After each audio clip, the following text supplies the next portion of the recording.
একটি আলু আর 1 কাপ চাউলের গুঁড়া দিয়ে একদম ভিন্নভাবে ভিন্ন স্বাদের বিকালের নাস্তা। খুবই অল্প সময় এই নাস্তাটা বানিয়ে নেওয়া যায়, খুবই মজা করে বাসার সবাই খেয়ে নেবে। একদম অন্যরকম এই নাস্তাটা বানাইতে খুবই অল্প সময় লাগে। হ্যালো এভরিওয়ান, আসসালামু আলাইকুম। আমার নতুন আরেকটা ভিডিওতে তোমাদের সবাইকে জানাচ্ছি স্বাগতম। কেমন আছো তোমরা সবাই? আশা করি যে যেখানে আছো সবাই ভালো আছো। আলহামদুলিল্লাহ, আল্লাহর অশেষ রহমতে আমিও ভালো আছি আমার পরিবারের সবাইকে নিয়ে। আজকে একদম নতুনভাবে বিকেলের নাস্তাটা আমি বানিয়ে নিব। এটা বানাইতে একদম খুবই কম সময় লাগে, খুবই তাড়াতাড়ি করে বানিয়ে নেওয়া যায়। চুলায় আমি একটা কড়াই বসাই দিলাম। কড়াইয়ের মধ্যে আমি 2 টেবিল চামচ তেল দিয়ে দিলাম। তেল দিয়ে আমি এখানে একটা পেঁয়াজ কুচি দিয়ে পেঁয়াজ কুচিটা হালকা বাদামি কালার করে নিলাম। বাদামি কালার হয়ে আসলে এখানে আমি জিরা দিয়ে দিলাম। জিরা দিয়ে আমি পেঁয়াজের সাথে জিরাটা ভেজে নিলাম। যখন ভাজা হয়ে যাবে তখন আমি চায়ের কাপে 2 কাপ পানি দিয়ে দিব। পানিটা ফোটা পর্যন্ত অপেক্ষা করতে হবে। এখানে লাগবে আমার শুকনা মরিচ।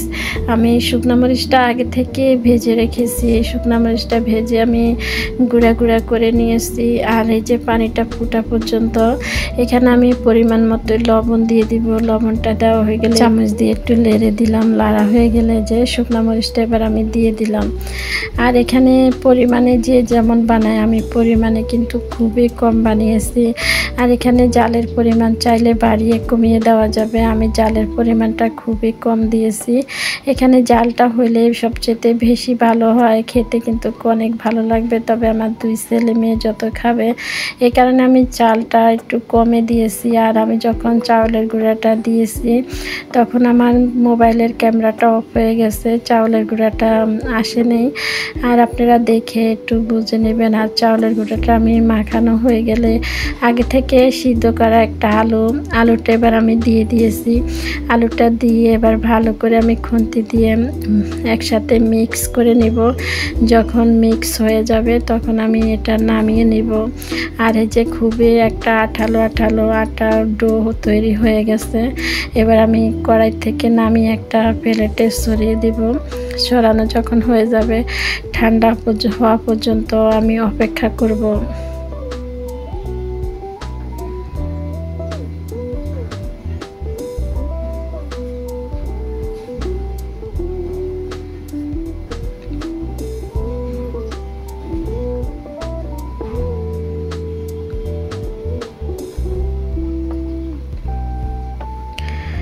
আমি একটা প্লেটে নিয়েছি। এবার ঠান্ডা হয়ে গেছে আমার আটার ডোটা।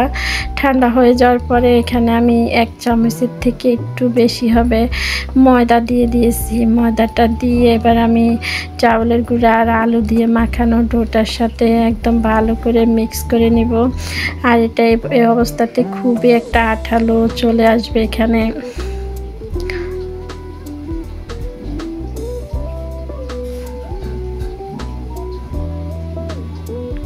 ডোটা আমার ভালো করে মাখানো হয়ে গেছে। যখন ডোটা মাখানো হয়ে গেছে এবার আমি হাতের মধ্যে একটু তেল মাখিয়ে নিলাম। তেল মাখিয়ে নিয়ে এবার আমি একটু একটু করে ডো নিয়ে গোল গোল করে শেপ দিয়ে নেব। সবগুলা একই রকমভাবে বানিয়ে নেব। দেখতে কিন্তু একদম মিষ্টির মতোই দেখাবে।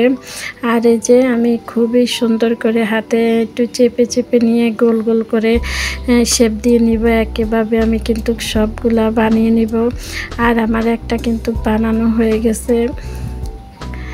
এরকম যেন ফাটা ফাটা না থাকে, একদম গায়ের মানে ভালো করে মিশে যায়, এরকমভাবে আমি সবগুলা বানিয়ে নিব। আর একটা একটা করে আমি একেভাবে আমার সবগুলা বানানো হয়ে গেছে। দেখতে একদম মিষ্টির মতোই দেখাচ্ছে। আর আমার মেয়ে খুবই ছোট ছোট করে কয়েকটা বানাইছে। ওগুলা কোয়েল পাখির ডিম। আমার মেয়ে বলতেছে ওগুলা কোয়েল পাখির ডিম, আমারগুলা বানানো হয়নি, ওরগুলা বানানো হয়েছে। ওই ছোট ছোট করে বেশ কয়েকটা বানিয়ে নিয়েছে। আর এবার চলুন ভেজে নিয়ে আসি।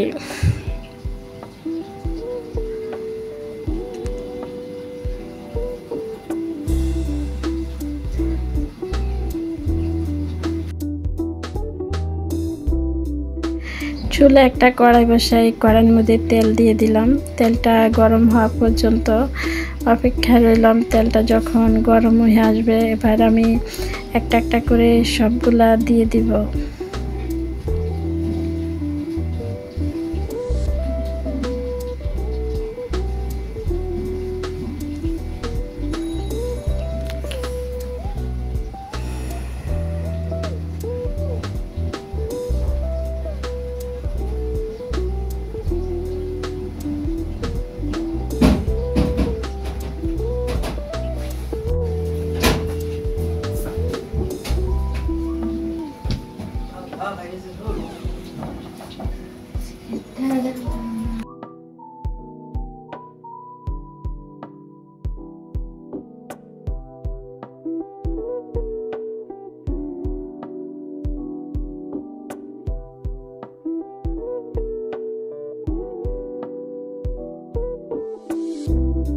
সবগুলা যখন দেওয়া হয়ে গেল, আমি 5 থেকে 6 মিনিটের মতো চুলাটা আঁচ খুবই কম আঁচে রাখলাম, যেন ভিতরের থেকে ভালো করে হয়ে আসে। এবার আমি চুলার আঁচটা বাড়িয়ে দিলাম, বাড়িয়ে দিয়ে চামচ দিয়ে এপাশ ওপাশ করে লেড়ে দিলাম, যেন দুই পাশটা ভালো করে হয়ে আসে।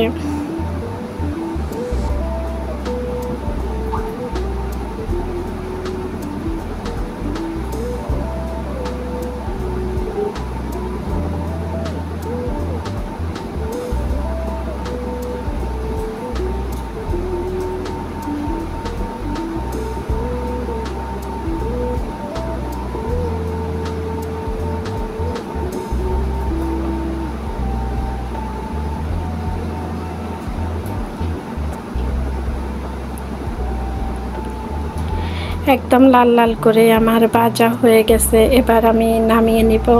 কালারটা দেখতে খুবই সুন্দর আসছে, লাল লাল করে ভেজে নেওয়া হয়ে গেছে। এবার আমি নামিয়ে নিব। আমার আপু ভাইয়ারা যারা আমার সাথে এই পর্যন্ত এসেছেন, প্লিজ একটা লাইক দিয়ে দিবেন। আপনাদের একটা লাইক আমাদেরকে আরেকটা ভিডিও বানাইতে সাহায্য করে। আপনাদের এই সুন্দর সুন্দর কমেন্টে একটা লাইক আমাদেরকে মনে উৎসাহ জাগায়। আর এই যে আমার ভাজা হয়ে গেছে, কেমন হয়েছে আজকের রেসিপিটা সবাই কমেন্টে জানাবেন। সবাই ভালো থাকবেন, সুস্থ থাকবেন। আজকের মতোই বিদায় নিলাম। আল্লাহ হাফেজ। আসসালামু আলাইকুম।